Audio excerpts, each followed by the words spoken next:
mungkin ada yang memang memiliki kultur yang pengen tetap mempertahankan kultur lama, tapi itu kami himbau melalui muslika di kecamatan, oleh kepala desa dan lain sebagainya. Jadi mudah-mudahan sih kami harapkan tidak ada perayaan secara apa ya, besar-besaran. Karena kan pada hakikatnya kita ini kan memperingati kemerdekaan Indonesia itu dengan cara kita berdoa, bersyukur, benar nggak? Dan melakukan kegiatan-kegiatan positif. Maksudnya lebih baik ya kegiatannya jangan dulu ada lomba-lomba seperti biasanya ada lomba yang mungkin bakal sosial, santunan yatim, apalagi di bulan Muharram itu kan aku pikir lebih baik ke arah situ. Doa bersama ya kan, doa bersama, santunan, baksos ya, yang memang tidak banyak kerumunan orang. Karena kan kalau lomba-lomba biasanya kita suka jadi nggak inget ya, awalnya pakai masker mungkin jadi dicopot tapi ya belum lagi panjat pinang merenteng kan unyap gitu ya. Jadi ditahan dulu sementara, mudah-mudahan tahun depan udah baik kita bisa kembali lah. Kalau di Pemda sendiri itu ada pembatasan? Sangat ya, besok itu pasukan 17.845 yang hadir, hanya pasukan.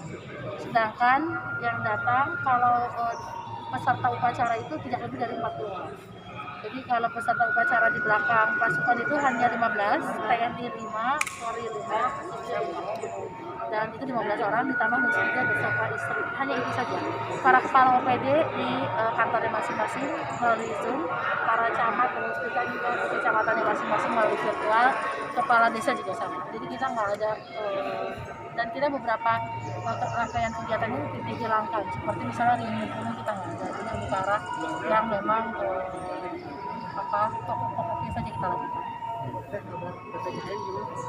Alhamdulillah ya teman, ini kemarin ini sepanjang sejarah kita alhamdulillah kemarin itu di angka 6 orang itu, jadi 6 orang yang terkonfirmasi positif. Saya rasa itu prestasi, bahkan karena beberapa bulan yang lalu pas puncak-puncaknya kita hampir tembus di angka 1000 dan sekarang artinya apa? PPKM ini berjalan optimal. Menurut saya sih kebijakan pemerintah terkait masalah PPKM yang memang dibagi level 3, level 4 maupun level 2 ini menurut saya efektif di lapangan. Terus yang kedua juga kita lihat percepatan vaksinasi juga efektif di lapangan ya. Jadi percepatan vaksinasi juga ini menjadi salah satu percepatan vaksinasi juga ini menjadi salah satu upaya ikhtiar untuk bagaimana kita juga menekan angka terkonfirmasi positif di lapangan. Jadi Karawang ini jangan sampai gitu kita hari ini udah cukup pemulihan, cukup baik karena memang kesimpulan berhasil, tapi tetap harus dijaga, tetap waspada gitu loh. Jadi jangan sampai kayak misalnya nih ada momen 17 Agustus ya tahan dulu lah sebentar. Nanti ada momen misalnya Natal dan Tahun Baru, tahan dulu lah sebentar. Supaya pas tahun depan ya kita bisa beraktivitas ya sesuai dengan apa yang menjadi harapan kita. Anak-anak bisa mulai sekolah tatap muka, benar nggak? Yang kerja juga kan sekarang sedikit juga sudah diatur, lebih bisa ada kelonggaran. Terus juga ya sudah ada kelonggaran yang menurut saya ini adalah salah satu parameter keberhasilan masyarakat untuk mendukung program ini. Karena kalau nggak ada masyarakat kalau nggak didukung masyarakat kita juga bukan siapa-siapa dan kita nggak akan seperti ini.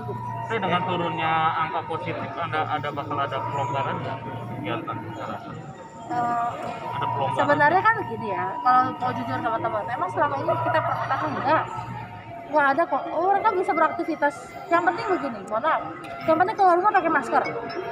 Pulang dari rumah cuci tangan, betul nggak? Semua keluarga divaksin kan gitu loh. Karena kita kan nggak bisa memonitor orang satu-satu. Toh selama ini juga, mohon maaf ya, semua saya lihat juga ekonomi bisa kok. Dia jalan, kita nggak melarang. Cuman misalnya punya rumah makan, dia kapasitasnya 50% misalnya, itu atau 25% kan gitu loh. Terus kalau makan nggak usah terlalu lama, jangan banyak ngobrol-ngobrol langsung pulang, kan gitu loh. Saya pikir kan sekarang ekonomi udah menggeliat kembali, jadi nggak ada persoalan sebenarnya di lapangan lah. Ada sektor pariwisata juga kembali bertambah nggak sih untuk PPKM? Iya, sementara kan. Pokoknya gini, kalau sengaja membuat kerumunan ya kita batasi dulu sementara, kan gitu loh.